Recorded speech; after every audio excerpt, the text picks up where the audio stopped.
고독한 낭독회에 오신 여러분들 반갑습니다. 오늘 고독한 낭독회에서는 헤르만 헤세의 시타르타 준비하였습니다.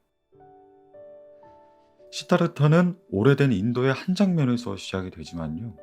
그 길 위에 서 있는 시타르타의 고민과 갈망은 지금을 살아가는 우리와 크게 다르지 않을 겁니다. 아버지의 기대를 벗어나 스스로의 길을 걷고 싶었던 시타르타. 해답을 찾아 스승을 바꾸고 수행의 방식을 달리했지만 끝내 빈손으로 돌아오곤 했죠. 그러다 어느 날 강가 앞에 멈춰 섰을 때 비로소 자기 영혼의 울림을 듣게 됩니다. 진리는 어쩌면 멀리 있는 것이 아닐지도 모릅니다. 누군가 대신 가져다 줄 수도 대신 걸어다 줄 수도 없는 길. 스승이 방향을 알려줄 수는 있지만 그 길을 끝까지 걸어가는 일은 결국 자기 자신에게 달려있는 법이죠. 그래서 시타르타의 여정은 화려한 깨달음의 순간이 아닌 수없이 흔들리고 무너지고 다시 일어서는 아주 인간적인 발걸음의 기록입니다. 강의 물결처럼 쉼없이 흐르며 모든 것을 품어내는 삶의 진실, 그 침묵 속에서 천천히 들려오는 지금 여기 존재하는 나의 목소리. 그것이 시타르타가 끝내 마주한 깨달음이죠. 오늘 고독한 낭독회에서는요, 시타르타의 여정을 함께 들여다보려 합니다. 헤르만 헤세의 시타르타. 오늘 고독한 낭독회에서 잠시 만나보시죠.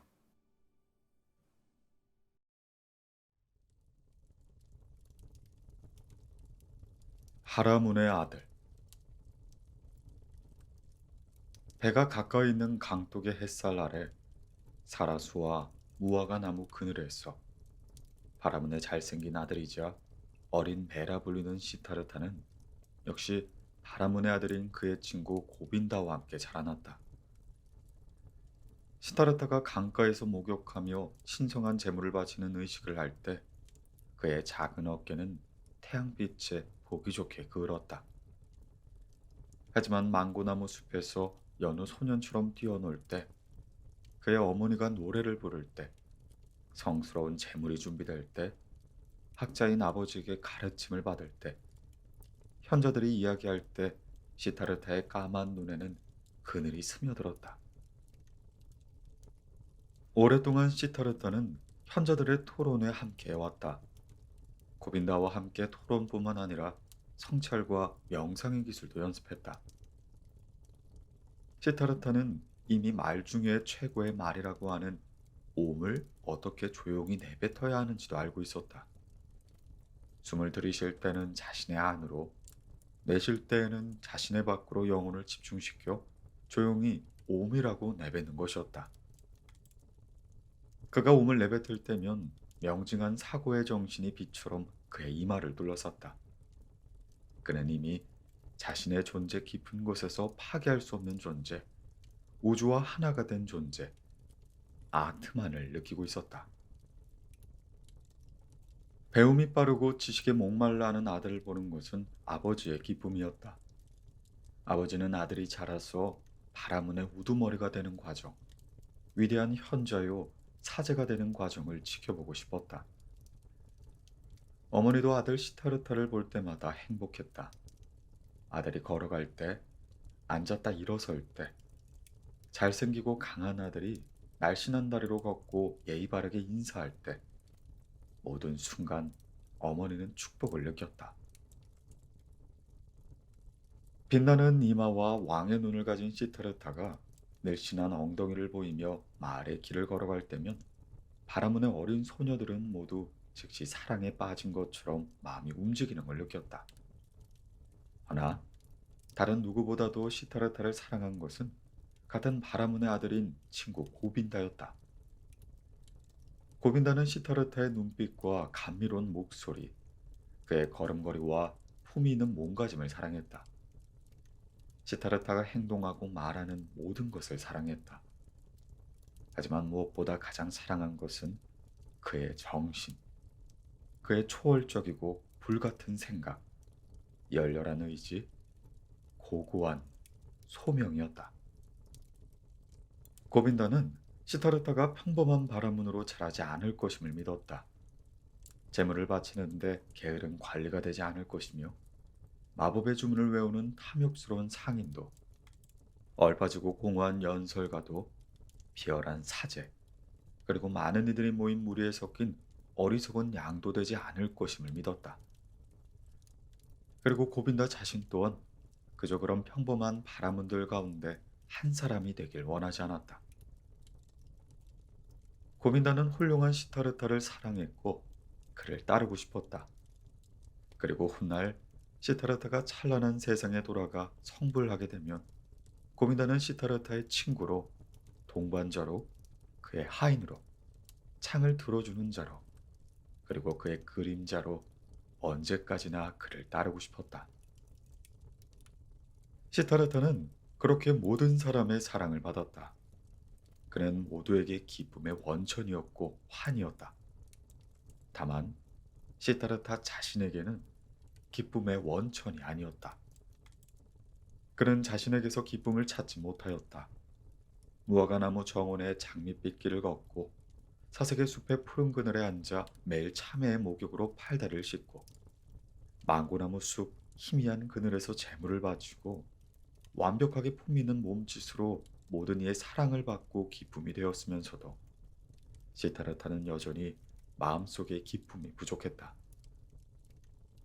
몽상과 불안한 생각들이 강물처럼 그의 마음에 흘러들었고 밤하늘의 별처럼 반짝였으며 태양빛 아래 녹아내리듯 아른거렸다.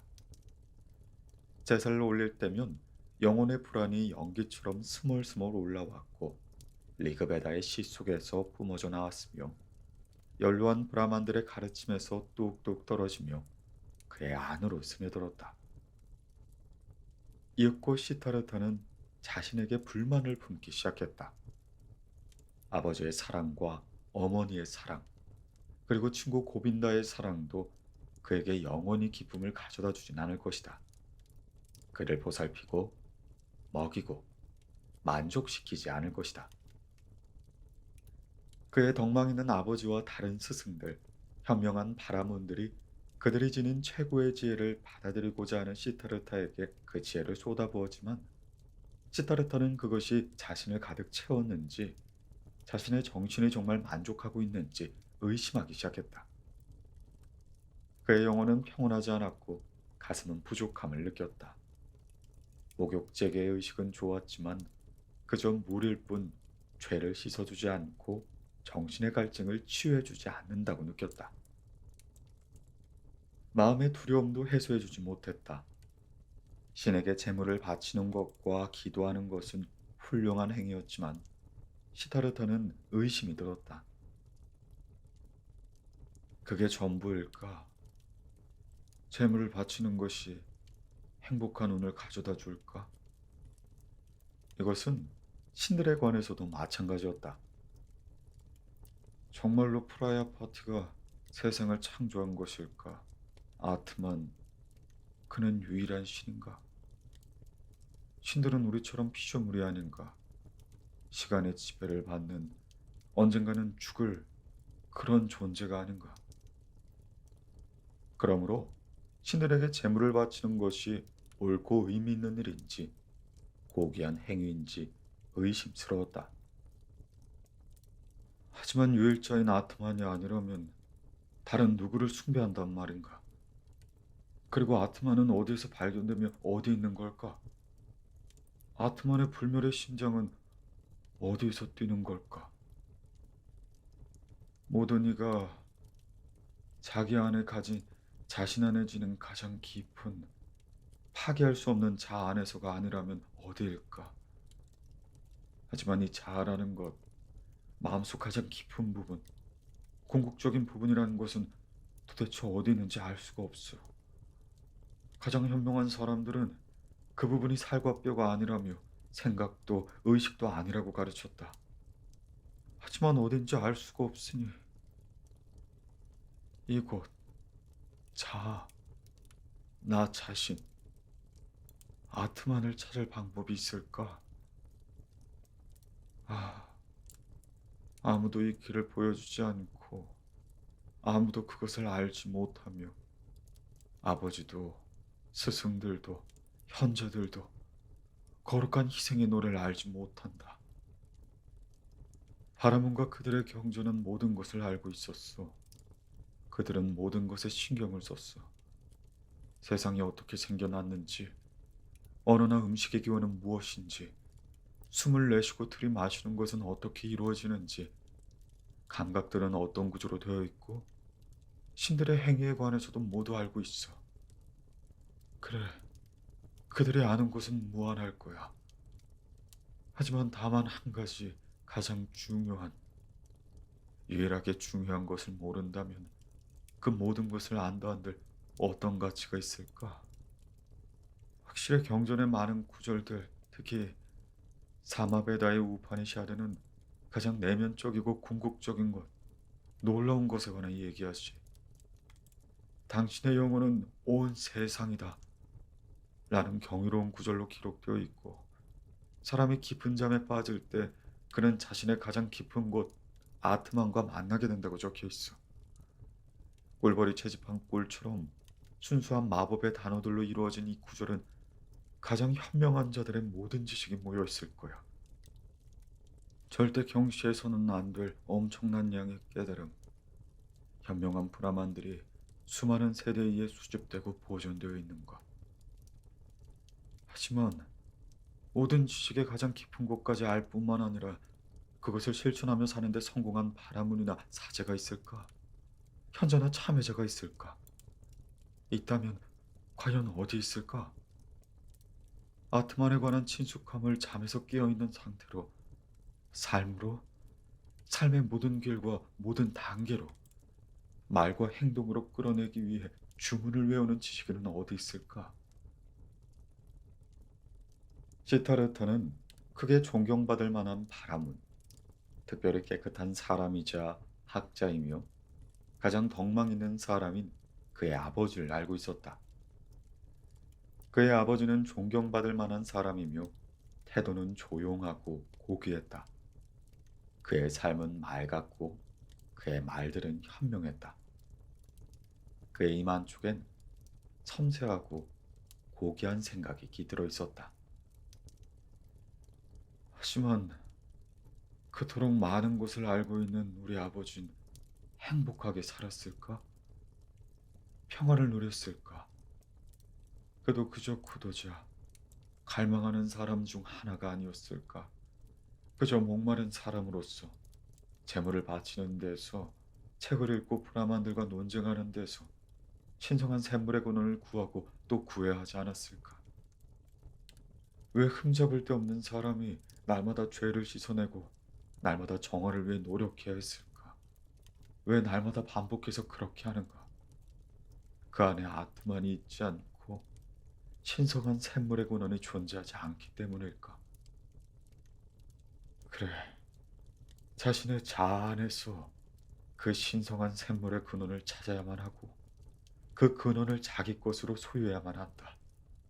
그 외 다른 모든 것은 그저 찾는 행위일 뿐이요, 우회하는 것이며 길을 잇는 것일 뿐이야. 시타라타의 생각은 이와 같았다. 이것이 그의 갈증이고 이것이 그의 고통이었다. 그는 종종 찬도기야 우파니샤드의 다음 구절을 혼잣말처럼 중얼거렸다. 진실로 바라문의 이름은 사티아미로다. 진실로 그러한 것을 아는 사람은 날마다 천상의 세계로 들어갈 것이로다. 종종 그 천상의 세계라는 것은 가까이 있는 것처럼 보였다. 하지만 시타르타는 결코 그곳에 완전히 도달하지 못했고 궁극의 갈증을 해소하지 못했다. 그리고 그가 아는, 그에게 가르침을 준 모든 현명하고 지혜로운 사람들 중에서도 그 천상의 세계에 완전히 도달한 사람, 영원한 갈증을 완전히 해소한 사람은 없었다. 고빈다. 시타르타가 친구에게 말했다. 내 사랑하는 친구 고빈다. 이리와 나와 함께 무화과 나무 아래서 명상을 하자꾸나. 그들은 무화과 나무 아래로 앉았다. 고빈다는 시타르타가 앉은 곳에서 20걸음 정도 떨어진 곳에 앉았다. 시타르타는 자신을 내려놓고 오음을 할 준비를 마친 채 다음 글귀를 반복해서 중얼거렸다. 오음은 활이고 화살은 영혼이다. 브라마는 화살의 관역이다. 그 관역을 끊임없이 명중해야 한다. 명상 수행의 시간이 지나자 고빈다는 일어났다. 저녁이 되자 목욕제기의 시간이 되었다. 그는 시타르타의 이름을 불렀다. 시타르타는 대답하지 않았다. 시타르타는 생각에 잠겨 있었고 그의 눈은 아주 먼 곳을 응시하고 있었으며 혀끝은 치아 사이로 약간 튀어나와 숨을 쉬지 않는 것처럼 보였다. 묵상에 잠겨 옴을 생각하면서 화살인 그의 영혼을 바라문의 관역으로 날린 채 그렇게 앉아 있었다. 한 번은 사본들이 시타르타의 마을을 지나갔다. 순례 중인 고행자들은 세 명의 마르고 약해 보이는 늙지도 젊지도 않은 사람들이었다. 먼지가 내려앉은 어깨에는 피가 흐르고 거의 벌거벗은 채 햇볕에 걸린 그들은 고독에 쌓여 있었다. 숙세의 이방인들이자 적으로서 그들은 인간 세상에서는 마치 앙상한 자칼처럼 낯설게 보였다. 허나 그들의 배후에서는 조용한 열중, 파멸적일 정도의 헌신, 자비 없는 자기 부정의 향기가 뜨겁게 풍겨나고 있었다. 저녁의 묵상의 시간이 끝나자 시타르타는 고빈다에게 말했다.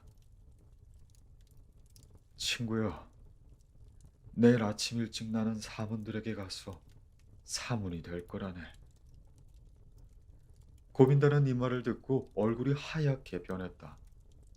하지만 친구 시타르타의 움직임 없는 얼굴을 보고 이미 활시를 떠난 화살처럼 바꿀 수 없는 결심을 했음을 읽을 수가 있었다. 이내 고빈다는 한눈에 이를 깨닫고 생각에 잠겼다. 이제 시타르타는 자기의 길을 간다.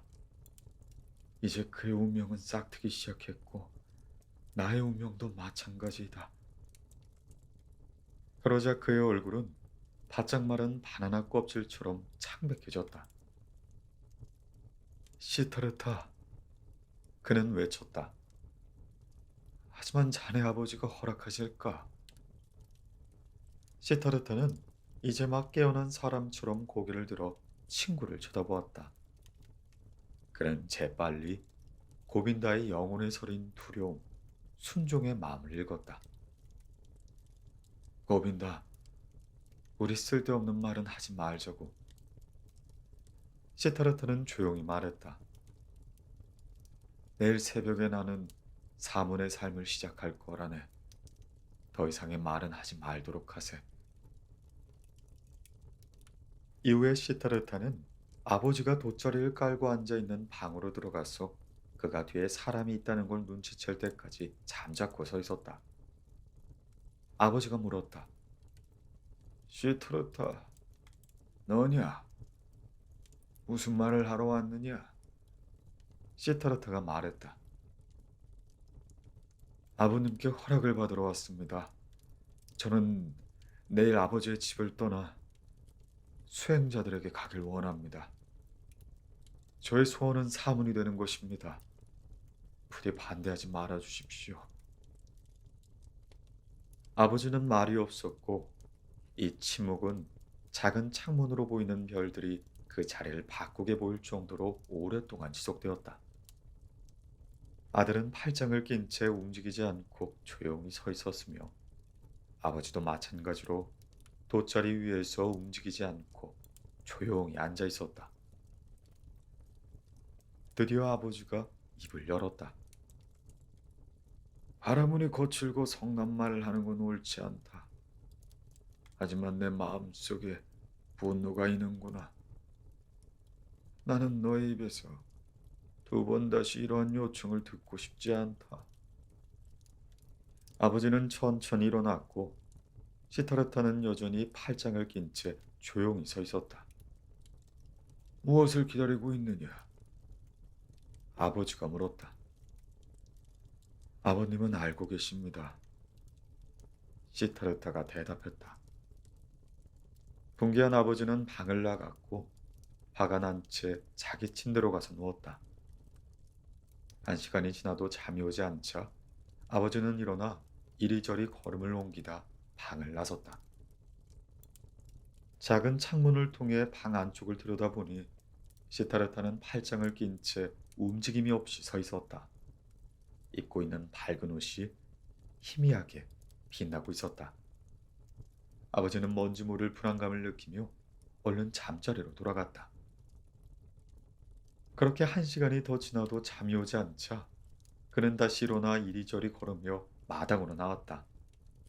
창문을 통해 방을 다시 들여다보니 시타르타는 여전히 팔짱을 낀 채 움직이지 않았다. 그렇게 1시간 후에도 2시간 후에도 아버진 작은 창문으로 들여다봤다. 시타르타는 달빛 속에, 별빛 속에, 어둠 속에 그렇게 서 있었다.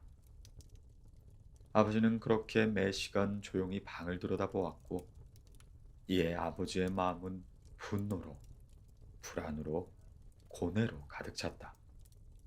그리고 다시 슬픔으로 가득 찼다. 다음날 동이 트기 전 마지막 시간에 아버지는 방으로 들어갔고 방에 서 있는 젊은 시타르타를 보았다. 아들은 왠지 키가 크고 낯선 사람처럼 보였다. 시타르타, 너는 무엇을 기다리느냐? 그가 물었다. 아버님은 알고 계십니다. 아침이 되고 정오가 되고 저녁이 될 때까지 계속 그렇게 서서 기다릴 것이냐? 서서 기다리겠습니다. 시타르타, 너는 지칠 것이다. 저는 지칠 것입니다. 시타르타, 너는 잠들 것이다. 저는 잠들지 않을 것입니다. 너는 죽을 것이야, 시타르타. 저는 죽을 것입니다. 아버지한테 복종하느니 차라리 죽겠다는 것이냐? 저 시타르타는 항상 아버님께 순종해 왔습니다. 그렇다면 계획을 포기하겠다는 것이냐?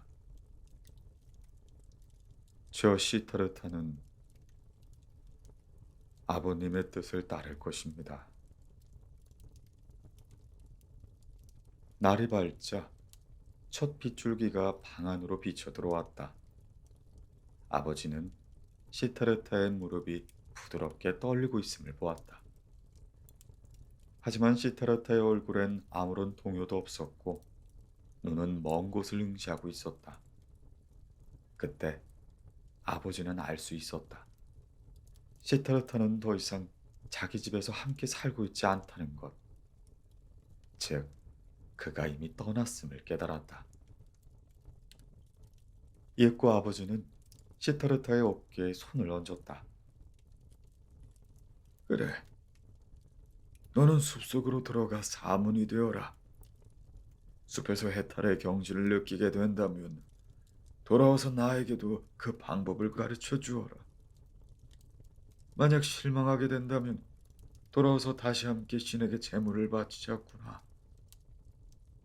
이제 가서 어머니께 입을 맞추고 네가 어디로 가는지 말씀드리거라. 그는 아들의 어깨에 손을 떼고는 방을 나갔다. 시타르타가 걸으려고 발을 떼었을 때 그의 몸은 옆으로 휘청거렸다. 그는 겨우 팔다리를 다시 지탱하고 아버지에게 절을 한 후 어머니에게로 가서 아버지의 말씀대로 행했다. 아직은 고요한 새벽녘, 뻣뻣한 다리를 이끌고 천천히 마을을 나섰을 때 마을의 마지막 오두막 옆에서 웅크리고 앉아있던 한 그림자가 일어나더니 시타르타의 순례길에 합류했다. 바로 고빈다였다. 왔군. 시타르타가 웃으며 말했다. 그래, 내가 왔다네. 고빈다가 말했다.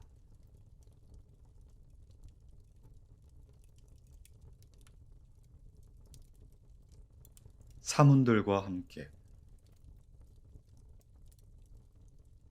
이날 저녁에 시타르타와 고빈더는 시타르타가 보았던 고행자들, 그 마르고 약해 보이던 사문들을 따라잡았다.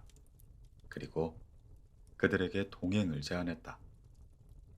그것은 그들에게 순종하겠다는 의미였다. 그리고 그들은 즉시 합류하도록 받아들여졌다. 시타르타는 거리의 어느 가난한 바라문에게 자기 옷을 벗어주었다. 그리고 자신은 허리 아래만 겨우 가린 삿바에 꿰지도 않는 엉성한 흑빛 덧옷을 둘러입었다. 시타르타는 하루에 한 번만 식사를 했고 조리된 음식은 먹지 않았다. 그는 15일간 단식했고 이내 또 28일간 단식했다. 허벅지와 볼살이 빠졌다. 그의 더 커다래진 눈에서는 열혈한 꿈이 깜빡거렸고 바싹 마른 손가락에서는 긴 손톱이 천천히 자라났으며 턱에서는 마르고 덥수룩한 수염이 자랐다.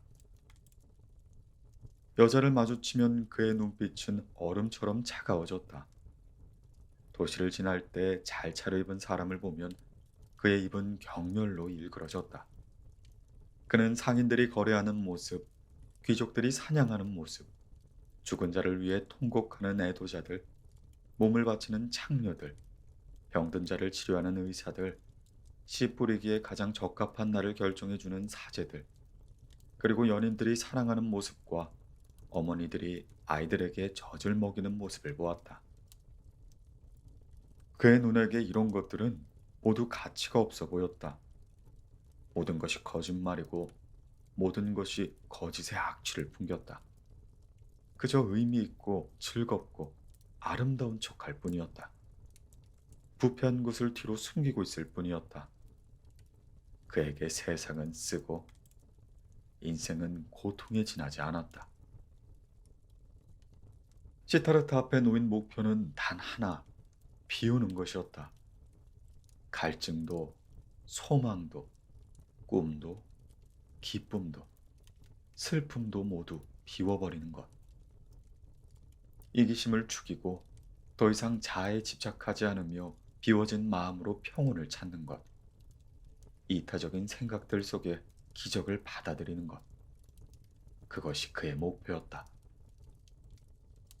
모든 이기심이 죽고 자아가 극복되면 모든 욕망과 충동이 마음속에서 잠잠해진다면 존재의 가장 깊은 곳, 궁극적인 그 부분에서 위대한 비밀이 깨어날 것이라 믿었다. 말없이 시타르타는 불타는 태양빛에 직접 몸을 드러냈다. 고통과 갈증으로 몸이 이글거렸고 나중엔 더 이상 고통도 갈증도 느끼지 못할 때까지 같은 자리에 그렇게 서 있었다. 그는 장마철에도 그곳에 그렇게 말없이 서 있었다. 머리카락에서 물이 주룩주룩 흘러내려 얼어붙은 어깨와 엉덩이, 다리로 흘러내려도 참여자 시타르타는 거기에 서 있었다. 어깨와 다리에 더 이상 추위를 느끼지 못할 때까지, 어깨와 다리가 침묵하고 조용해질 때까지 그렇게 서 있었다. 묵묵히 그는 가시덤불 속에 몸을 웅크리고 앉았다.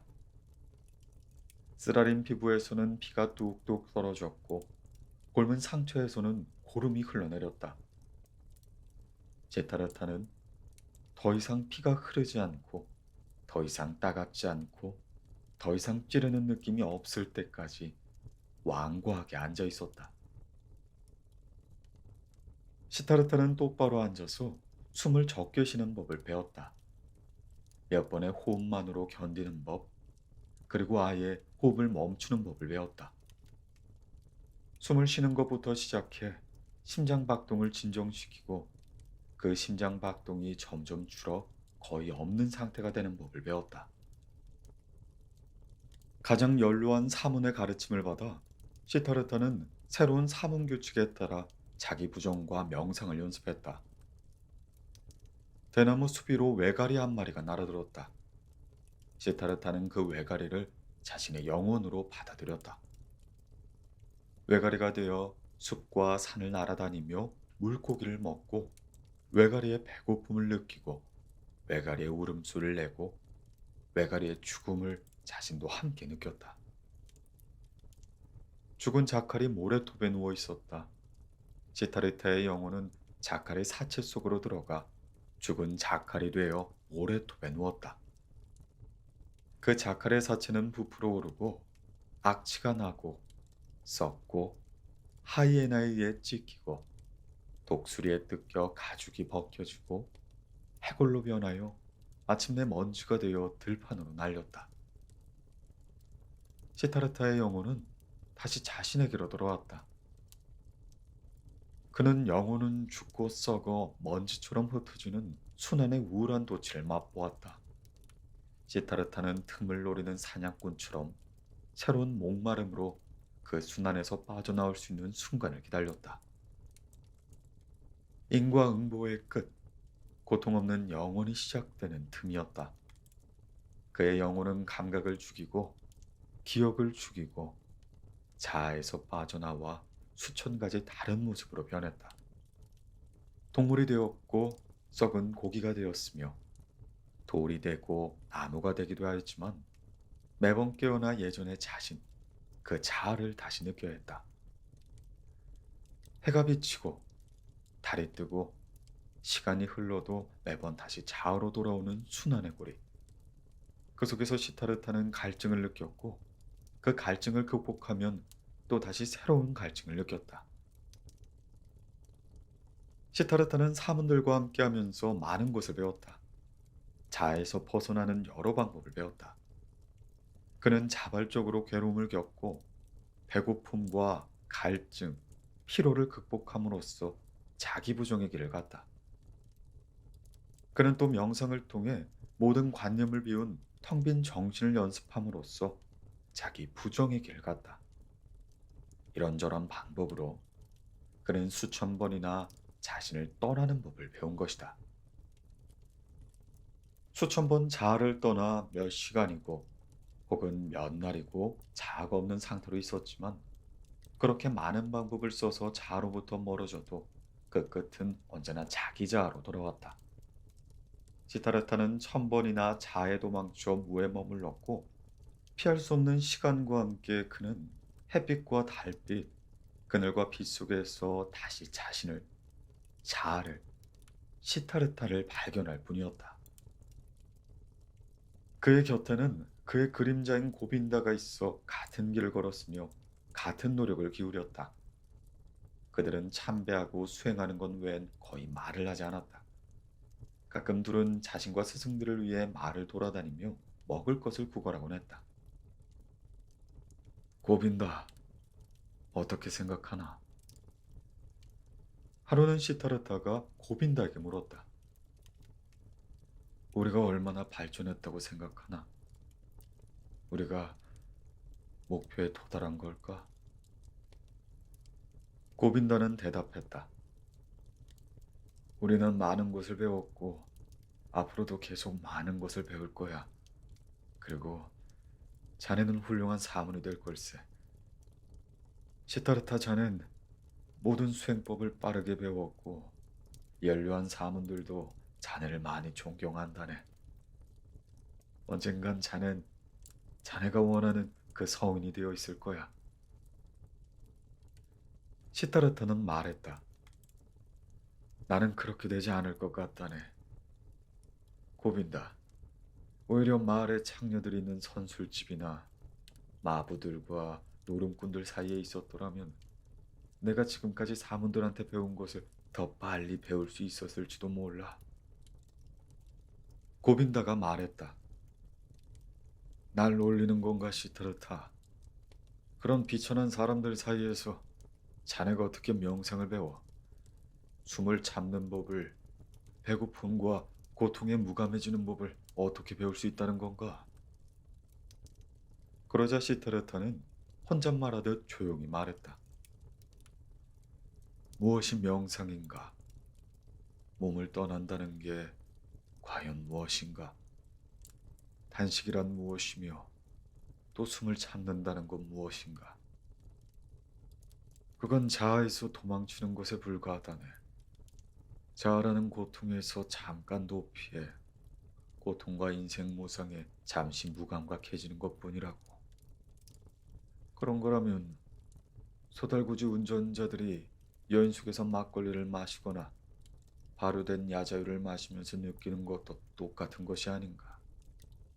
그들도 그런 순간에 자아에서 벗어나 잠시지만 삶의 고통을 잊고 감각이 마비되는 걸 느끼지 않나. 그렇게 막걸리 한 사발을 마시고 잠에 드는 것과 이 시타르타와 고빈다가 오랜 수행을 통해 배운 육신을 벗어나 자아로부터 멀리 떨어진 것이 뭐가 다를까? 나는 이런 생각이 든다네.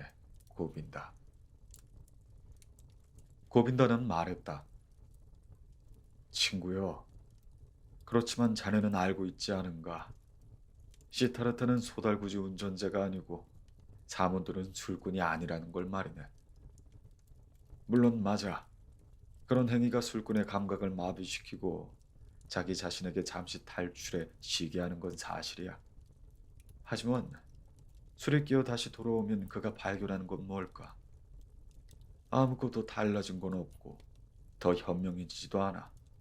더더구나 깨달음은 얻지 못하니 단 몇 걸음도 앞으로 나아가지 못한 자신을 발견할 뿐이라네. 그러자 시타르타가 웃으며 말했다. 모르겠네. 나는 한 번도 술꾼이 돼본 적이 없으니 말이야. 하지만 내가 수행이나 명상에서 배운 게 잠시 무감각해지는 것 말고는 없는 것 같다네. 어린아이가 어머니의 자궁에 갇혀 있는 것처럼 나는 지혜나 구원에서 멀리 떨어져 있는 것처럼 느껴진다고.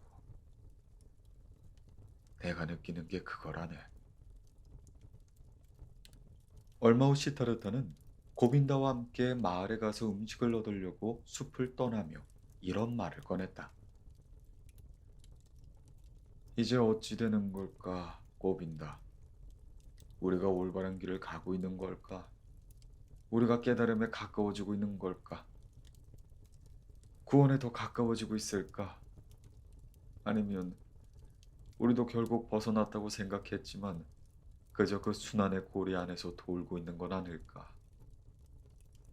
고빈다는 대답했다. 시타르타, 우리는 많은 것을 배웠다네. 앞으로도 많은 것을 배울 테고 말이야. 우리는 순환의 고리 안에서 돌고 있는 것이 아니고 위로 올라가고 있는 거야. 그 고리는 나선형이고 우리는 이미 많은 단계에 올라왔겠지. 시타르타가 말했다. 우리 사문들 중 가장 나이가 많은 스승님이 몇 살이라 생각하나? 고빈다는 말했다. 아마 60살 정도일 것 같은데. 그러자 시타르타는 말을 이었다. 그분은 60년을 살았지만 열반에 이르지 못했네. 그분은 70이 되고 80이 될 것이고 자네와 나도 똑같이 늙어갈 거야.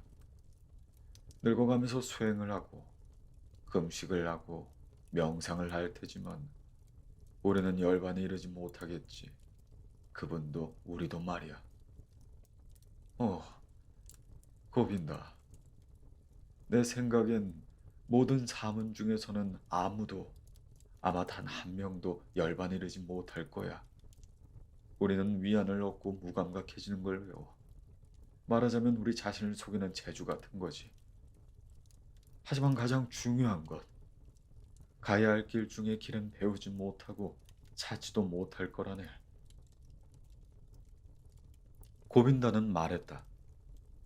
시타르타, 어찌 그런 끔찍한 말을 하나?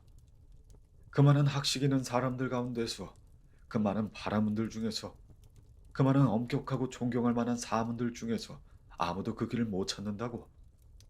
그렇게 찾기 위해 간절히 노력하는 그 많은 거룩한 사람들 중에서 아무도 그 길을 찾지 못할 거란 말인가?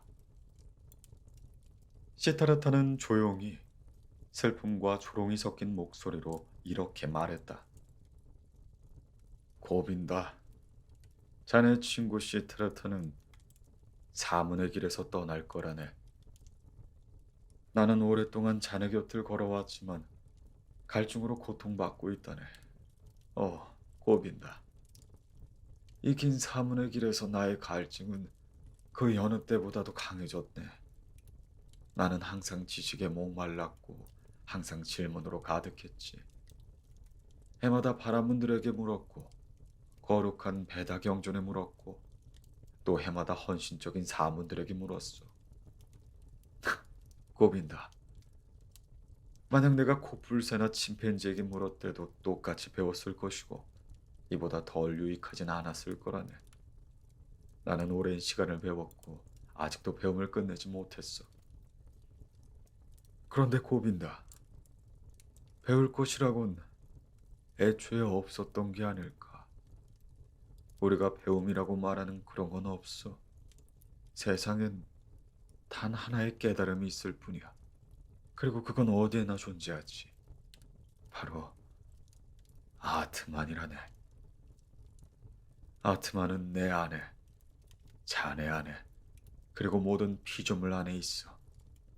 그래서 나는 이 깨달음이라는 것을 알고자 하는 욕망, 즉 배움보다 더 나쁜 적은 없다고 믿게 되었다네.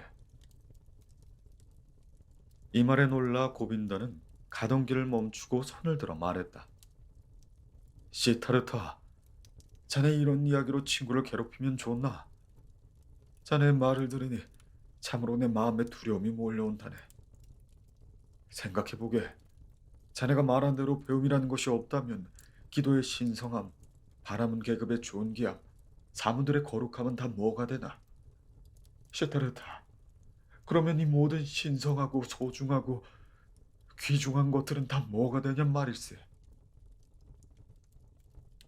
고빈다는 우파니샤드의 한 구절을 혼잣말처럼 중얼거렸다.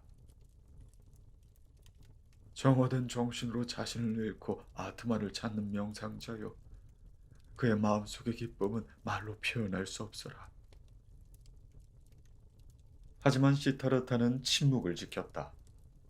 그는 고빈다가 중얼거린 구절에 관해 생각했다. 그 말의 궁극적 의미에 관해 생각했다. 그렇다. 그는 고개를 숙인 채 그곳에 서서 생각을 했다. 우리에게 신성했던 모든 것들 중 무엇이 남을까? 무엇이, 무엇이 시험을 이겨낼 것인가? 그는 고개를 저었다. 두 젊은이가 사람들 사이에 같이 수행하며 산 지 3년 정도 지난 때였다. 한 풍문이 여러 경로를 거쳐 들어왔다. 고타마라는 이름의 부처라 불리는 한 남자가 나타났으며 그는 고귀하고 깨달은 자로서 세상의 고통을 극복하고 윤회의 순환을 멈추었다는 것이었다. 그는 제자들이 둘러싸인 채 가르침을 전하며 살고 아내도 집도 없으며 소유한 것이라고는 하나도 없어 고행자의 노란 덧옷을 입고 돌아다닌다고 했다.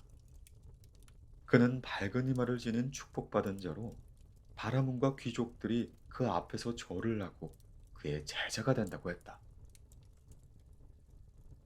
이 전설 같은 풍문은 여기저기서 울려 퍼졌고 그 이야기에서는 향기가 피어올랐다. 마을에서 바라문들이 그의 이야기를 했고 숲에선 사문들이 또 고티마의 이름을 말했다. 이윽고 고타마 부처의 이름은 두 젊은이의 귀에도 들려왔다. 고타마를 칭찬하는 말도 비방하는 말도 모두 들려왔다. 마치 한나라의 전염병이 창궐하는데 어디선가 말과 숨결만으로 전염병에 걸린 모든 사람을 치료할 수 있는 지혜로운 사람이 나타났다는 소문이 온 나라에 퍼지는 것과 같았다. 모든 사람이 그 사실에 관해 이야기할 때 많은 이들이 믿기도 하고 의심하기도 했지만 또 다른 많은 이들은 이 지혜로운 사람, 도움을 주는 사람을 찾기 위해 가능한 빨리 길을 떠났다. 그는 가장 높은 깨달음을 얻은 자였고 전생을 기억하고 열반에 도달했으며 다시는 윤회의 순환에 되돌아가지 않는다고, 다시는 육신의 어두운 강에 잠기지 않을 것이라고 신자들은 말했다. 그에 관한 놀랍고도 믿을 수 없는 이야기들은 많이 들려왔다. 그는 기적을 행하고 악마를 물리치며 신들과 이야기한다고 했다. 하지만 그의 적들과 불신자들은 고타마는 헛된 유혹자고 사치스럽게 생활을 하며 공양을 경멸하며 배우지 않고 자기 성체를 알지 못한다고 했다. 부처의 이야기는 달콤하게 들렸다. 이런 소문에서는 마법의 향기가 흘렀다.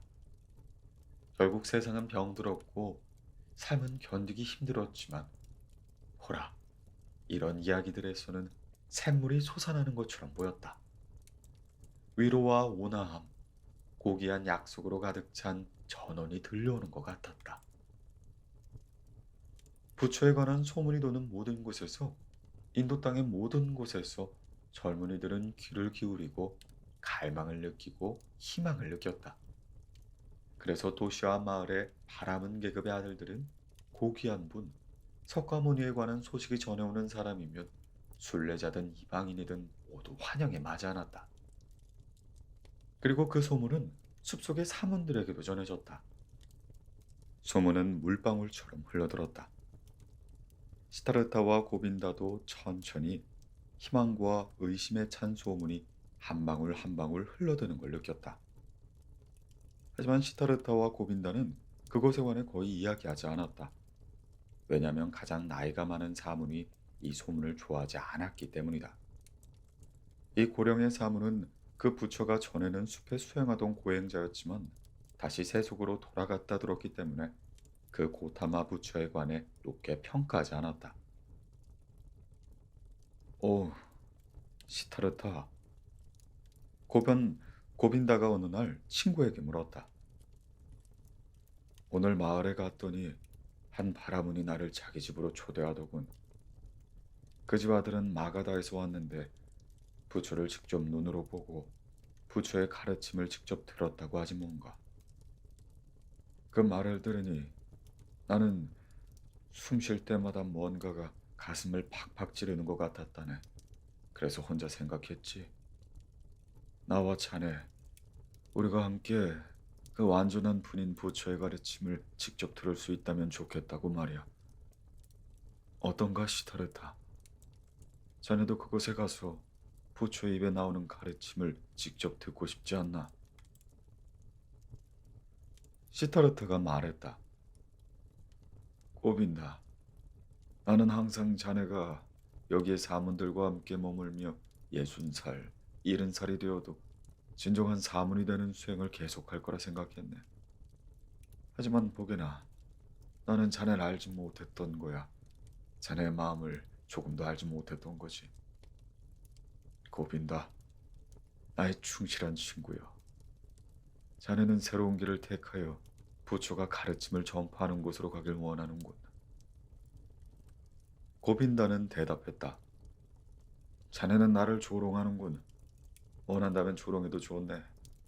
하지만 시타르타, 자네 또한 이 가르침을 듣고자 하는 열망과 열의를 키우지 않았나? 그리고 한때는 나에게 더 이상 사문의 길을 걷지 않겠다고 말한 적도 있지 않은가? 이 말에 시타르타는 그만의 방식으로 웃었는데 그 목소리엔 슬픔과 조롱이 섞여 있었다. 그래, 고빈다. 정확하게 기억하고 있군. 그런데 그건 말고 내가 또 다른 말도 기억하는지 모르겠구먼. 내가 말했지. 가르침과 배움의 불신을 느끼고 지쳤다고. 그리고 스승님들이 우리에게 전해주는 말에 관한 내 믿음도 작아졌다고 말이야. 어쨌든 그래. 자네가 원한 대로 부처에게 가세. 부처의 가르침에 기꺼이 귀를 기울여 보자고. 비록 나는 우리가 그 가르침이 베풀 수 있는 최고의 열매를 이미 맛보았다고 믿지만 말이야. 고빈다가 말했다. 자네가 기꺼이 그렇게 한다니 기쁘네. 하지만 말해보게나. 어떻게 그게 가능하지? 우리는 고타마의 가르침을 듣지도 않았는데 그 가르침이 베풀 수 있는 최고의 열매를 이미 맛보았다니 어떻게 그럴 수 있단 말인가? 시타르타가 말했다. 일단 이 열매를 먹고 나머지 열매는 기다려보기로 하세. 고빈다. 우리가 이미 맛본 열매란 바로 고타마가 우릴 사문들 사이에서 불러냈다는 거라네. 고타마가 우리에게 줄 다른 더 좋은 것들을 갖고 있는지는 평온한 마음으로 기다려보면 알 수가 있겠지.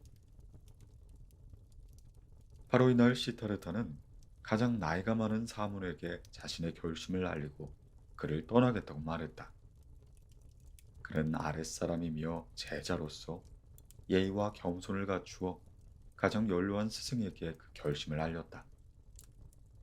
하지만 그 스승은 화를 냈다. 또 젊은이가 자신을 떠나려 한다며 목소리를 높이고 욕설을 퍼부었다. 고빈다는 깜짝 놀라 당황했다. 하지만 시타르타는 고빈다의 귀 가까이에 입을 대고 이렇게 속삭였다. 이제 나는 이 노인한테서 배운 걸 그에게 그대로 보여줄 거라네. 그 사문 앞에 바짝 다가간 시타르타는 완전히 집중력을 발휘하여 자신의 시선으로 노인의 시선을 제압하고 그의 힘을 빼앗고 그를 벙어리로 만들고 그의 자유의지를 빼앗아 시타르타가 요구하는 대로 조용히 따르도록 명령했다. 노인은 벙어리가 되었고 눈은 움직이지 않았고 의지는 마비가 되었고 팔의 힘은 다 풀려버렸다.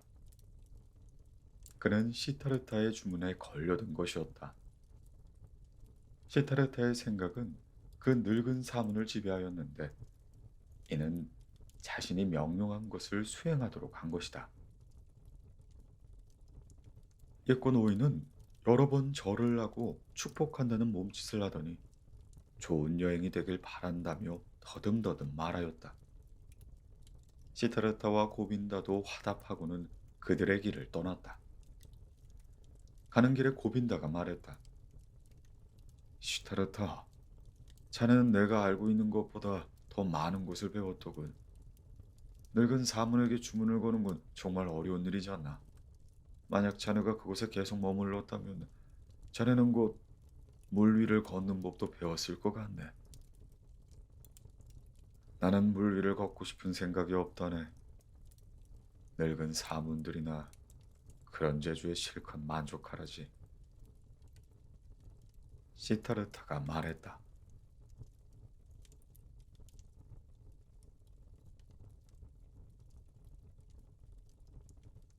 고타마.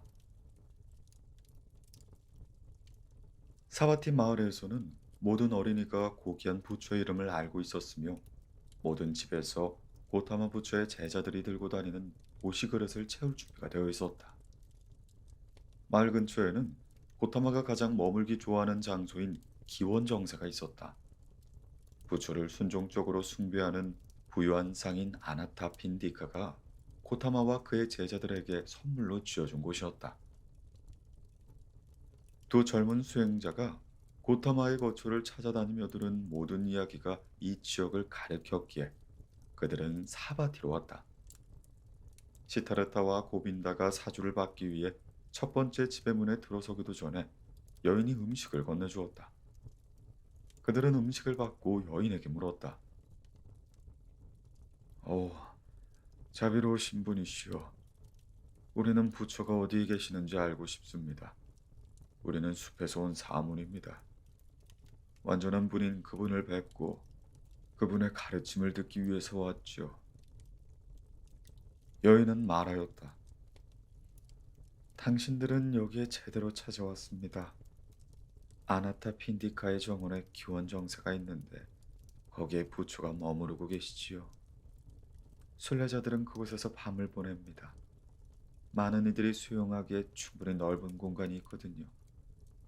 부처의 가르침을 듣기 위해 이곳으로 수많은 사람이 몰려든답니다. 이에 고빈다는 행복해하며 기쁨에 가득 차 외쳤다. 자, 이렇게 우리는 목적지에 도착했고 여행길도 끝이 났군요. 순례자들의 어머니시여, 당신은 그를 알고 있습니까? 부처를 직접 보셨습니까? 여인이 말하였다. 저는 그 고귀하신 분을 여러 번 뵈었다 합니다. 노란 가사를 두르고 조용히 골목을 걷는 그분을 여러 날 뵀죠. 말없이 보식 그릇을 문 앞에 내미시고는 가득 채워가시는 걸 봤습니다. 고빈단은 기꺼이 귀를 기울였고 더 많은 것을 묻고 듣고 싶어 했다. 하지만 시타르타는 그에게 계속 가자고 재촉했다. 그들은 감사 인사를 하고 떠났다. 이 고티마의 마을에는 기원정서로 가는 순례자들과 사문들이 많이 있었기 때문에 그 여인에게 길을 자세히 물어볼 필요가 없었다. 시타르타와 고빈다는 밤이 되어서야 그곳에 도착했다. 늦은 시간인데도 잠자리를 구하러 오는 사람들이 끊이지 않았고 그들은 큰 목소리로 외치기도 하면서 많은 이야기를 떠들어댔다.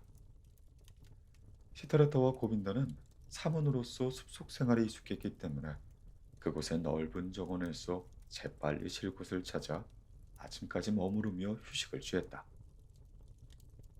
해가 뜰 무렵 그들은 수많은 신자와 호기심 많은 이들이 이곳에서 밤을 보냈다는 사실에 놀라움을 금치 못했다. 기원정사의 정원숲 모든 길은 사문이 노란 승복을 입고 걷거나 나무 아래 여기저기 앉아 깊은 사색에 잠기거나 영적인 문제에 대해 대화를 하느라 분주했다. 그늘진 정원은 벌떼처럼 웅성거리는 사람들로 가득하여 마치 하나의 도시처럼 보였다. 사문들 중 대부분은 하루 중 유일한 식사인 점심을 얻기 위해 보식 그릇을 들고 시내로 나갔다. 깨달음을 얻은 부처도 아침마다 시주를 너들어 이 길로 나섰다. 시타르타는 부처를 보자마자 마치 신이 그에게 누가 부처인지 가르쳐 주기라도 한 듯 한눈에 알아보았다.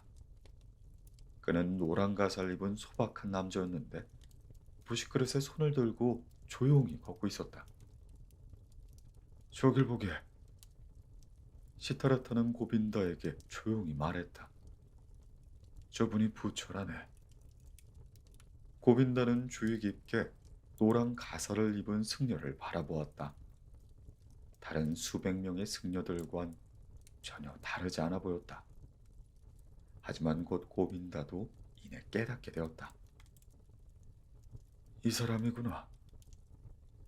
그리고 시타르타와 고빈다는 그를 따라가 관찰하기 시작했다. 부처는 겸손한 태도로 생각에 깊이 잠긴 채 자신의 길을 갔다. 차분한 얼굴은 행복하지도 슬퍼 보이지도 않았고 조용히 내면으로 미소를 짓는 것만 같았다. 부처는 그처럼 숨겨진 미소를 지닌 얼굴로 조용하고 차분하게 마치 건강한 아이처럼 걸었다. 그는 다른 승려들처럼 범복을 입은 채 정확한 규칙에 따라 발걸음을 옮겼다. 하지만 그의 얼굴과 그의 발걸음, 조용히 아래를 향한 시선, 조용히 내리뻗은 손, 심지어 그 조용히 내리뻗은 손의 손가락들에서까지 평화와 완전함의 분위기가 풍겼다. 무언가를 구함도 없이 무언가를 모방하지 않고 흔들림 없는 평온 속에 흔들림 없는 빛 속에 범접할 수 없는 평화 안에서 그는 부드럽게 숨쉬고 있었다. 그렇게 고타마는 시주를 받기 위해 말을 향해 걸어갔고 두 사문 시타르트와 고반다는 그의 완벽한 평온만으로 구하지도 않고 욕망도 없는 보이는 것에 신경 쓰지 않는 그 고요함만으로 오직 빛과 평화로움만으로 그가 부처임을 알아보았다. 그래, 오늘 우리는 그의 입에서 나오는 가르침을 직접 듣게 될 거라네. 고빈다가 말했다. 시타르타는 대답하지 않았다. 그는 가르침에 관해 호기심이 거의 없었고 새로운 것을 가르쳐 줄 거라 믿지 않았다. 고빈다가 그렇듯 시타르타도 부처의 가르침이 무엇인지 이미 들어 알고 있었다. 설령 그것이 두 번, 세 번 거쳐들은 이야기일지라도 말이다. 시타르타는 고타마의 머리, 어깨, 발, 고요한 표정, 조용히 내리뻗은 손과 그 손의 모든 손가락, 그리고 그 손가락의 모든 관절이 이 가르침에 관해 말하고 숨을 내쉬고 진리의 향기를 내뿜고 진리의 빛을 발하는 것처럼 보였다. 이 사람, 이 부처는 그의 마지막 손가락의 움직임까지도 진실했다. 이 사람은 거룩했다. 시타르타는 이렇게 한 사람을 숭배한 적이 없었다. 이 사람만큼 사랑한 적이 없었다. 두 사람은 마을에 도착할 때까지 부처를 따라다니다 조용히 되돌아왔다. 이날은 시주받지 않고 굶기로 했기 때문이다. 그들은 고타마가 돌아오는 것을 보았고 그가 먹는 것을 보았는데 거의 새처럼 조금 먹을 뿐이었다. 그리고 그가 망고나무 그늘로 물러나가는 걸 보았다. 이윽고 저녁이 되자 정원에 있던 모든 사람이 부처의 가르침을 듣기 위해 모였다. 고타마의 목소리는 완전하고 또 완전한 평온과 평화가 가득했다. 그는 고통에 관해, 그리고 그 고통이 어디서 오는지, 또 그 고통에서 어떻게 벗어나는지를 가르쳤다. 고타마는 차분하고 명료하게 조용히 설법을 이어갔다. 고통은 삶이고 세상은 고통으로 가득 차 있지만 고통에서 구원받는 길은 이미 발견되었다. 구원은 부처의 길을 걷는 사람만 얻는 것이었다. 부처는 부드럽고 확고한 목소리로 네 가지의 주요 교리를 가르쳤다. 그리고 8가지의 바른 길을 가르쳤다. 참을성 있게 그는 평범한 길을 갔다. 그의 가르침, 예시, 반복이라는 평범한 방식으로 설법했다. 밝고 조용하게 그의 목소리는 빛처럼, 별이 빛나는 하늘처럼 청중들 위로 맴돌았다. 밤이 이미 물러갔을 때 부처의 설법이 끝이 났다.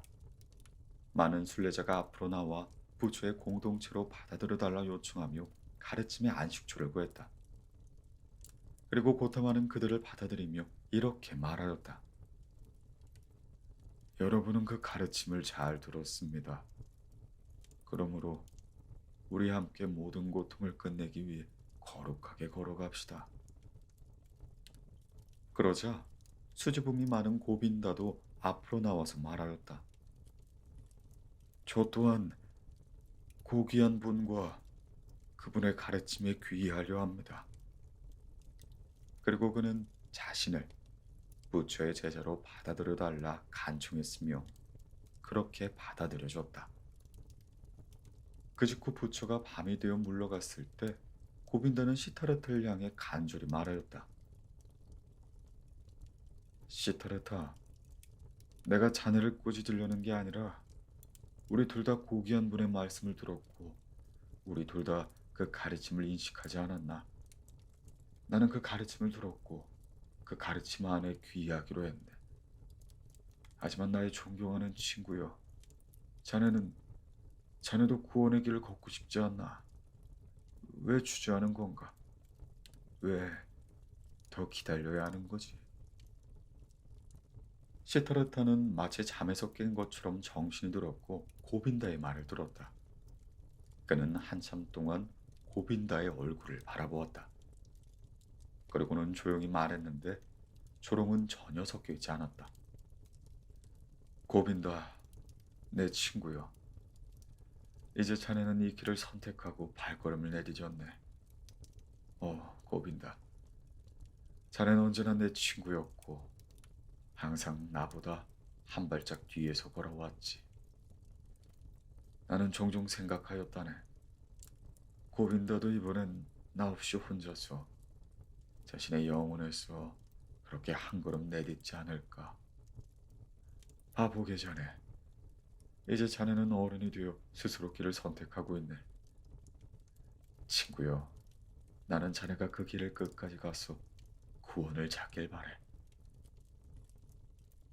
아직 그의 말을 완전히 이해하지 못한 고빈다는 초조한 말투로 반복해서 물었다. 말해보게. 다른 방법이 있을 수 없다네. 지적이고 학식 있는 내 친구여. 자네도 고귀한 부처 안에 귀의할 거지? 시타르타는 고빈다의 어깨에 손을 얹었다. 자네는 내가 자네를 위해 빌어주는 소원을 듣지 못했군. 다시 말하겠네.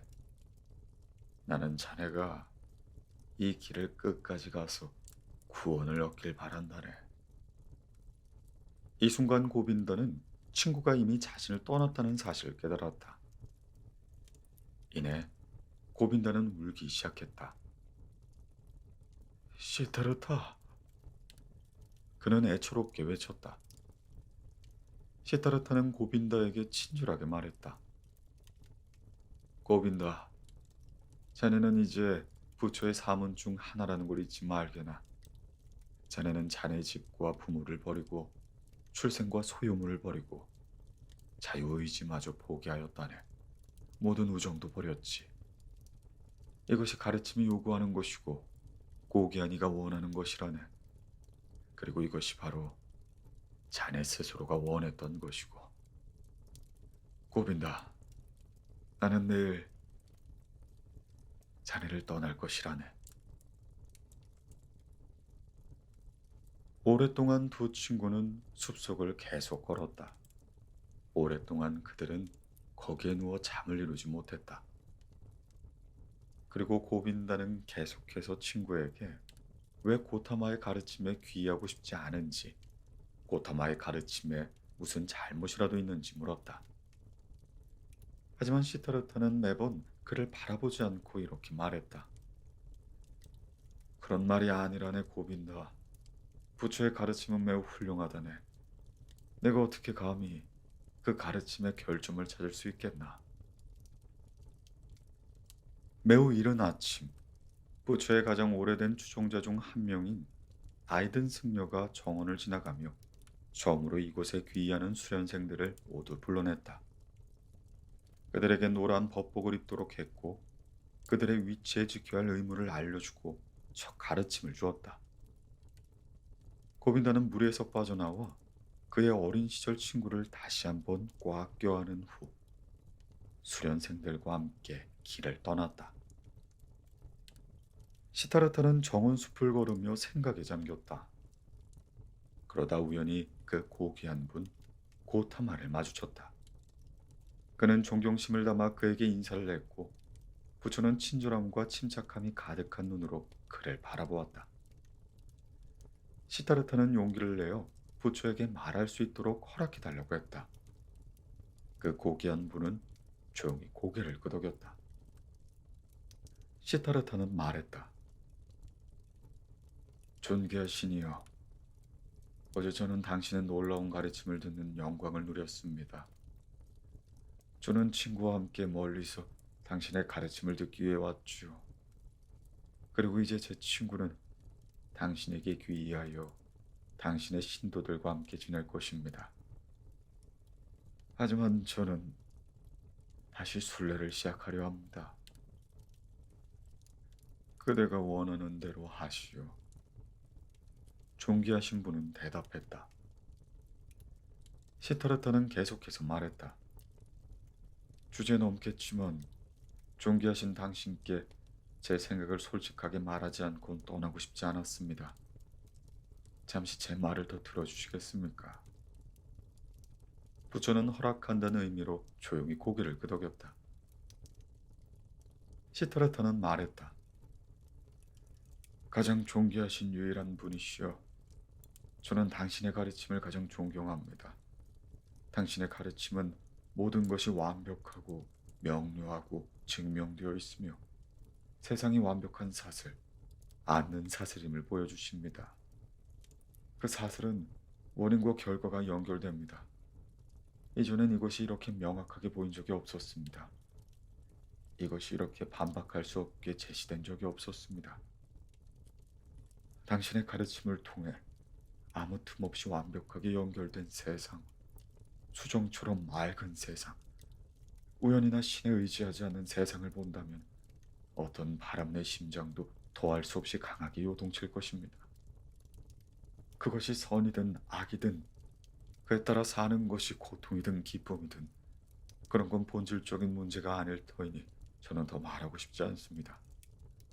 하지만 세상이 하나로 연결되어 있다는 것, 발생하는 모든 일이 서로 연결되어 있다는 것, 크고 작은 것들이 동일한 시간의 힘, 동일한 인과 법칙, 생성과 소멸의 법칙에 따라 그 안으로 감싸진다는 것, 이것이 바로 완벽하신 분인 당신의 고귀한 가르침 안에서 빛나는 부분입니다. 하지만 당신의 가르침에 따르면 모든 것이 이러한 연결의 작은 틈으로 깨어지지 않고 완전히 낯선, 그러니까 전엔 존재하지 않았던, 증명할 수도 없고 증명되지도 않는 완전히 새로운 무언가가 있다고 해도 침입할 수 없다고 합니다. 이것이 세상의 고뇌를 극복하고 열반에 이르는 길이라고 당신은 가르치십니다. 허나 제가 느끼기엔 현실에서 이런 작은 틈, 이런 작은 균열로 인해 완전히 영원한 이 세계의 법칙이 깨어지고 무효가 됩니다. 죄송합니다. 이런 반대 의견을 말하는 제 무례함을 용서해 주십시오. 고타마는 움직이지 않고 조용히 그의 말을 듣고 있었다. 이윽고 그가 입을 떼며 말했다. 그대, 바라문의 아들이여, 그 가르침을 들었군요. 그것을 그렇게 깊이 생각하니 기특하오. 그대는 그 가르침에서 부족한 점, 오류를 발견했군요. 하지만 더 깊이 생각해야 합니다. 지식의 구도자여. 의견이 무성하여 덤불을 이루는 것과 말을 가지고 언쟁하는 것은 주의해야 합니다. 의견은 아무것도 아닙니다. 의견이란 것은 아름답거나 추악하거나 똑똑하거나 어리석을 수 있고 누구나 지지하거나 버릴 수 있습니다.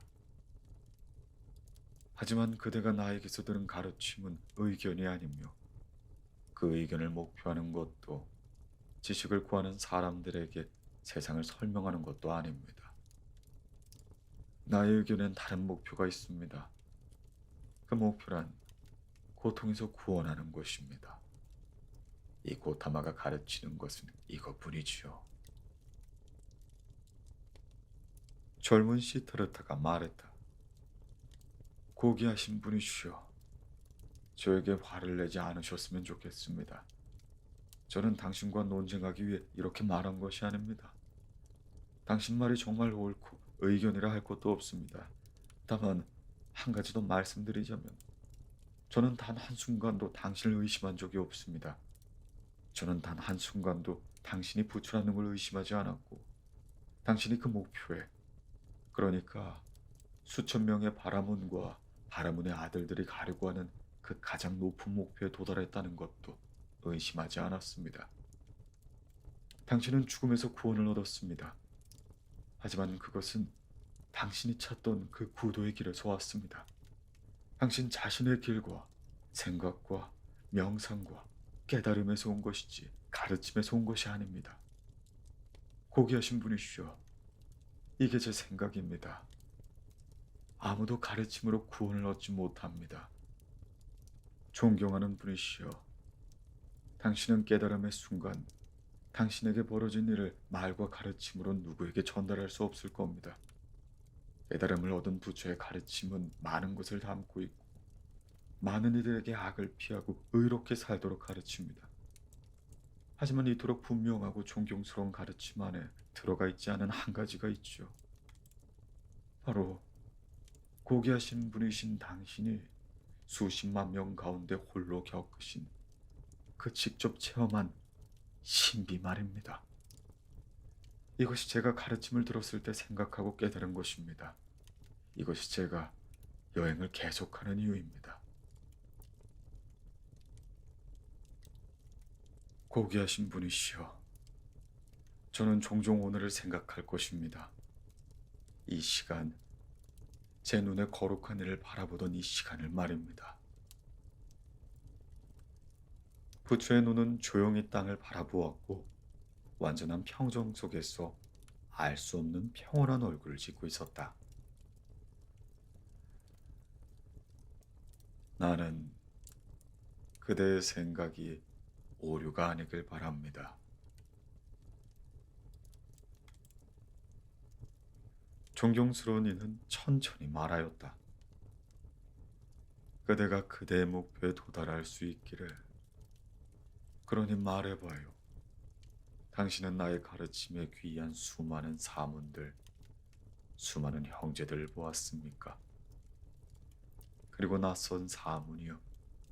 당신은 그 많은 이들이 모두 가르침을 버리고 세상과 욕망의 삶으로 돌아가는 편이 더 낫다고 믿습니까? 시타르타는 외쳤다. 절대 그렇지 않습니다.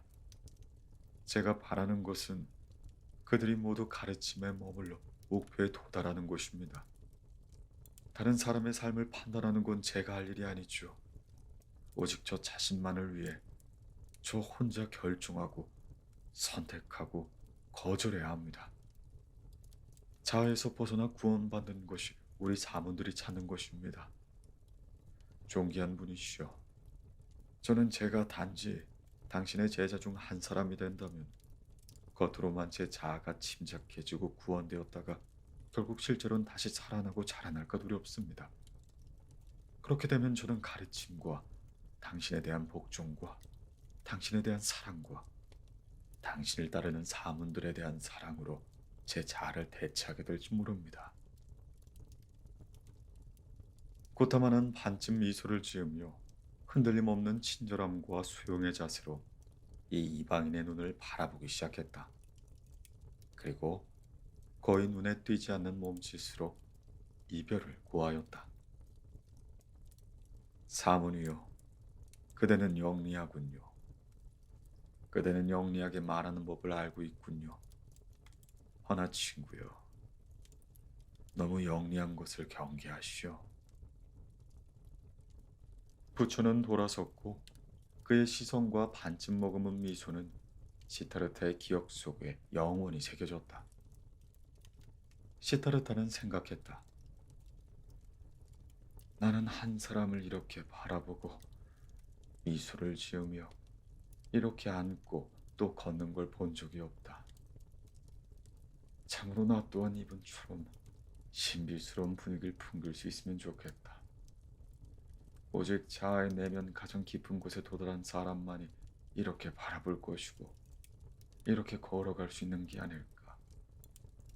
나도 꼭 내 자아의 깊은 곳에 도달하기 위해 반드시 노력하리라. 시타르타는 계속 생각했다. 나는 그 앞에서 내 시선을 낮춰야 하는 유일한 사람을 보았다. 나는 어떤 사람 앞에서도 시선을 낮추고 싶지 않았다. 이분의 가르침이 나를 유혹하지 못했으므로 그 어떤 다른 가르침도 더 이상 나를 유혹하지 못할 것이다. 나는 부처에게 빼앗겼다. 그분께 빼앗겼지만 그분은 나에게 더 많은 것을 주었다. 그분은 내 친구를 빼앗아갔다. 나를 믿었던, 하지만 지금은 그를 믿는 나의 친구를. 내 그림자였지만 지금은 고타마의 그림자인 내 친구를. 하지만 그분은 나에게 주셨다. 나에게 시타르타, 나 자신을 주셨다.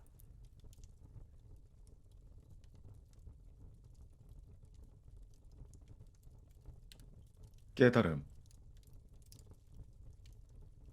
시타르타는 기원정사를 떠날 때 완전한 사람인 부처를 뒤로하고 또 친구 고빈다를 뒤로하고 떠나면서 자신의 과거의 삶도 그곳에 놓고 떠나는 것이라 느꼈다.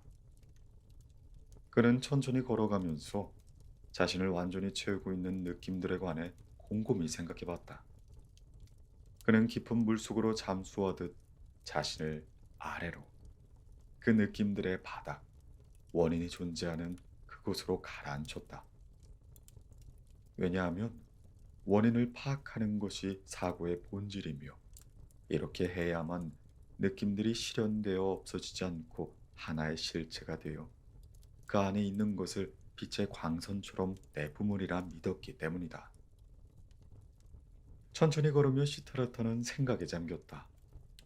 그는 자신이 더 이상 청년이 아닌 어른이 되었다는 걸 깨달았다.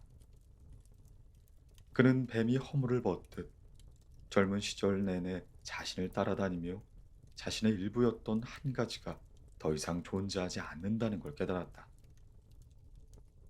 그것은 스승을 찾아 그들에게 가르침을 받고 싶다는 생각이었다. 그는 또한 자신의 길에 나타난 마지막 스승도 떠나왔다. 가장 고귀하고 현명한 스승이자 가장 거룩한 스승이었던 부처마저도 그는 떠나왔다. 그는 천천히 생각에 잠기며 자신에게 물었다. 그렇다면 내가 원했던 건 과연 무엇이었는가? 가르침에서 스승들에게서 내가 배우려고 했던 건 과연 무엇이었나? 나에게 많은 것을 가르쳐준 이들은 누구였으며 무엇을 나에게 가르쳤으며 여전히 가르쳐주지 못한 건 무엇인가? 그리고 그는 답을 발견했다. 그것은 자아이다. 자아가 바로 내가 배우고자 했던 목적과 본질이다. 내가 내 자신을 분리시키고 싶어 했던 것, 내가 극복하고자 했던 것은 바로 자아였다. 하지만 나는 극복할 수 없었고, 그것을 속일 수 없었으며, 그것에서 도망칠 수 없었다. 단지 숨었을 뿐이다.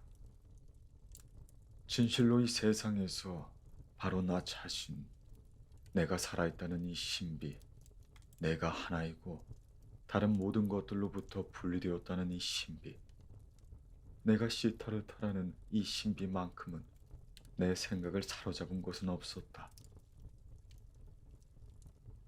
천천히 걸으며 이런 생각에 잠겼던 그는 이제 그 생각을 멈추자 즉시 다른 생각을 떠올렸다. 내가 나 자신에 관해 아무것도 모르는 것, 시타르타라는 사람이 이렇게 나에게 낯선 타인인 것은 오직 하나의 원인 때문이다. 나는 나 자신을 두려워했고 나 자신에게서 도망치고 있었어. 나는 아트만을 찾아보고 파라문도 찾아보았다. 나는 기꺼이 내 자아를 해체하고 모든 층을 벗겨내고 싶었다. 모든 껍질 안의 핵심, 아트만, 생명, 그 신성한 부분, 그 궁극적인 부분을 찾기 위해서 말이야. 하지만 그 과정에서 나는 나 자신을 잃어버렸다. 시타르타는 눈을 뜨고 주위를 둘러보았다. 얼굴엔 미소가 가득했고 오랜 꿈에서 깨어난 듯 느낌이 그의 머리에서부터 발끝까지 흘렀다. 그리고 얼마 지나지 않아 그는 다시 걸음을 이어나갔다. 자신이 해야 할 일을 아는 사람처럼 빠르게 걸어나갔다. 그는 심호흡하면서 생각했다.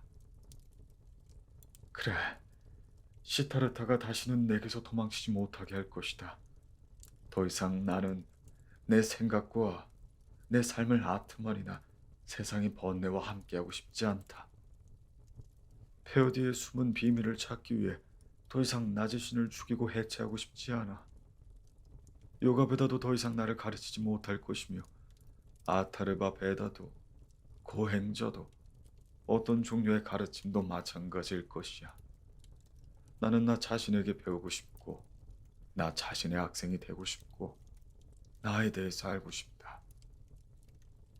나, 이 시타르타의 비밀을 알고 싶어.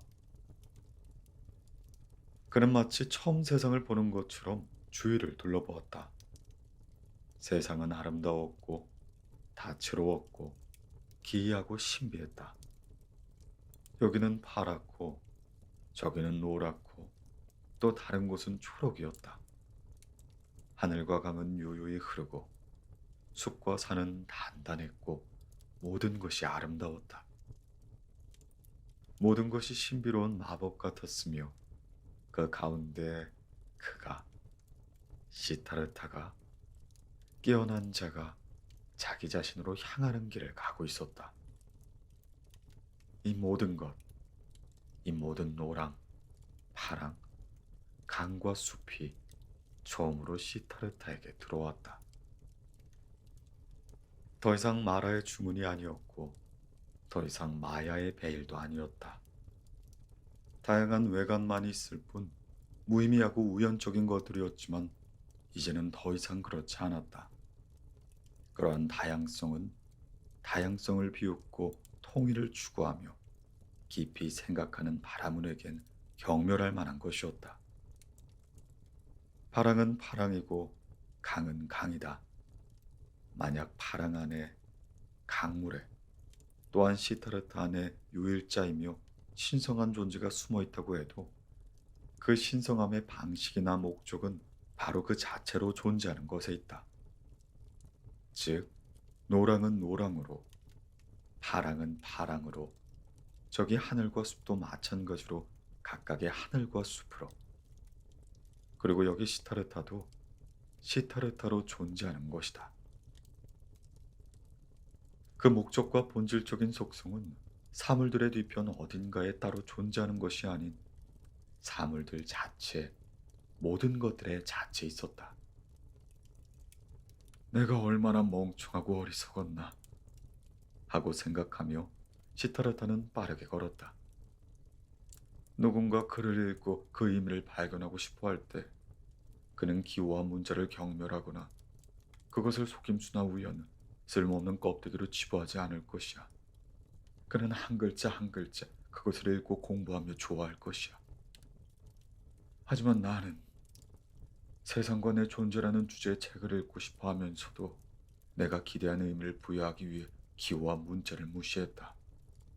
나는 눈에 보이는 세상은 속임수이며 내 눈과 혀는 우연적이고 실체가 없는 쓸모없는 형태라 생각했었다. 하지만 이제 끝났다. 나는 깨어났어. 나는 참으로 깨어났고 바로 오늘 새로 태어난 것이다. 이런 생각을 하던 시트라타는 마치 길 앞에 뱀이 누워있기라도 한 것처럼 다시 한번 걸음을 멈추었다. 왜냐하면 시트라타는 마치 이제 막 깨어난 사람이나 갓 태어난 아기처럼 자신의 삶을 새롭게 처음부터 다시 시작해야 한다는 것을 갑자기 깨달았기 때문이었다. 그가 바로 오늘 아침 고귀한 자의 숲인 기원정사를 떠났을 때 그는 자신이 이미 깨달음을 얻는 중이라 생각했고 자아를 향한 길에 올라섰으며 수년간의 고행이 끝났다고 생각하며 아버지에게로 돌아갈 생각이었다. 하지만 지금 이 순간 그는 마치 뱀이 그가 가는 길에 누워있는 걸 발견하고 멈춘 것처럼 이런 깨달음을 얻었다. 나는 더 이상 예전의 내가 아니며 더 이상 고행하는 사문도 아니며 바라문의 사제도 아니다. 집에서 아버지가 계신 곳에서 나는 무엇을 해야 할까? 공부, 재물 바치기, 명상. 하지만 이 모든 것은 끝났고 이 모든 것이 더 이상 나의 길에 있지 않다. 시타르타는 움직이지 않은 채 거기 서 있었다.